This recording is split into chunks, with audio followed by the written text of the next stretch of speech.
Hello, UCAR. Peter Christensen here, coming to you from the CEO's desk. We're going to talk today about multiple offers, because why not? That's what we talk about nowadays.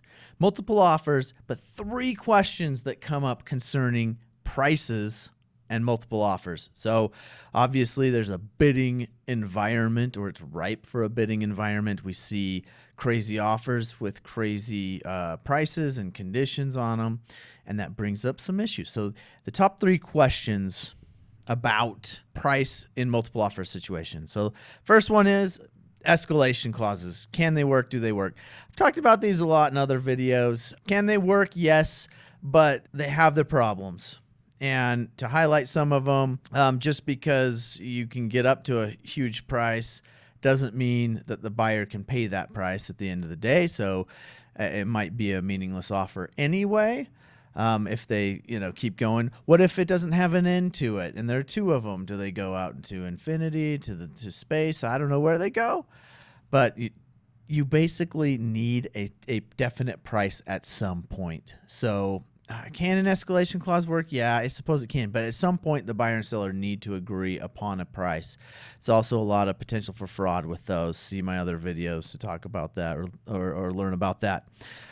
So I'm not hearing so much about escalation clauses anymore at the moment. I think they've been replaced by this concept of tying your offer to an appraisal.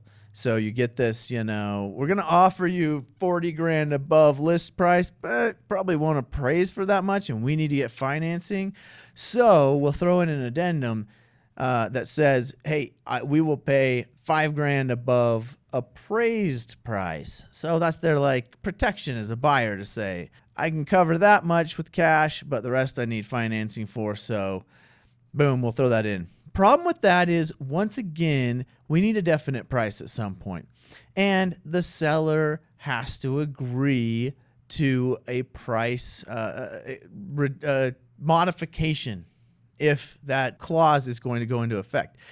So what I mean by this is, if you're simply announcing as a buyer, hey, I'm willing to pay 5 grand above the appraised value. So whatever that comes in at, I will beat it by 5 grand. So it's a little like an escalation clause. So it's because it's unknown. We won't know for a while what that final price is.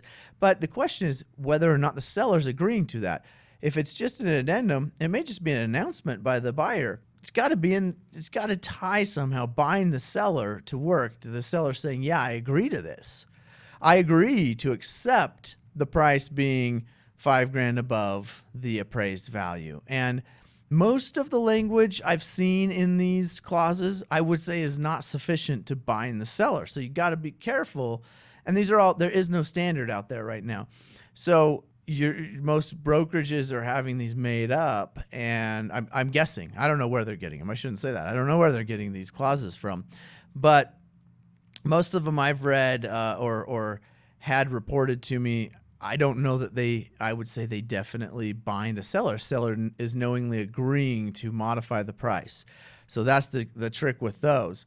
So causing a lot of confusion. Someone told me the other day they had an offer or had a listing that had 6 offers come in with that type of clause, and they're all written differently. And what is a seller to make of those? I don't know what I would. I have to read them each individually to see. Okay. And then the last question is, what if we get a low appraisal? What are the rights of the buyer? What are the rights of the seller? And so this question came up of a buyer who still wanted to buy the home, but said, hey, it came in at a low appraisal, so sellers got to reduce their price to make this work, right? Well, of course not. Of course not. Seller can stick with a high price, an overpriced home if they want, and say, I don't care what it appraises for. I want this much out of it, and hope to find a buyer who will pay it. So it does not automatically mean the seller's got to reduce the price. And that's why we have the appraisal contingency in there, is a buyer can use that as a protection to say, if this doesn't appraise for what we've agreed to pay, then I can get out. But it means the buyer is backing out of the deal. Buyer can now go pursue a different property, and but that's the right. And so seller loses a buyer if they don't want to negotiate. But seller is under no obligation to lower the price unless they've agreed to, right? We talked about that at the second question. Unless they've somehow agreed to and said, we will tie the price to the appraisal, which a buyer and seller can agree to something like that, but it's got to be carefully written. I would suggest having an attorney write that language, and buyer and seller have to have a meeting of the minds on that, yeah, this is what's going to happen.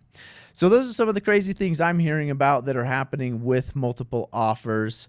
So have fun out there with those listings, and be careful that the contracts are being sound and that everybody is on the same page. Buyers and sellers understand the agreement as they go into it. Remember, this is not considered legal advice. This is for legal information purposes only. If you need specific legal advice, please contact your attorney. Thanks for tuning in.